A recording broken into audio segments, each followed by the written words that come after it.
30 जून को programme technically खत्म होना है।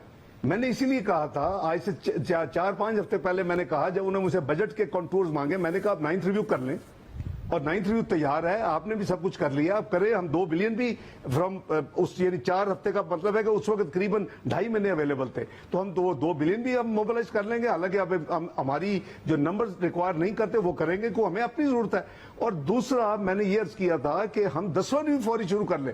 अब वो 6 बिलियन का प्रोग्राम दिया है, जो जहान के जो रिफॉर्म से पिछली हुकूमत जो एक मिसट्रस्ट क्रिएट किया और जो क्रेडिबिलिटी गैप किया, वो हमने पूरे कर दिए, हर चीज हमने डिलीवर कर दी। इवन एक्सचेंज रेट जो है जो अंडर वैल्यू हो गया, उसके बावजूद, ये तमाम तकालीफ के बावजूद नवा रिव्यू न करना। आपने खुद जैसे कहा है कि वो बड़ा फेयर लोग सोचते हैं जब कहते हैं कि ये गैर अनरीजनेबल है। What sort of lender of last resort जो है वो IMF है।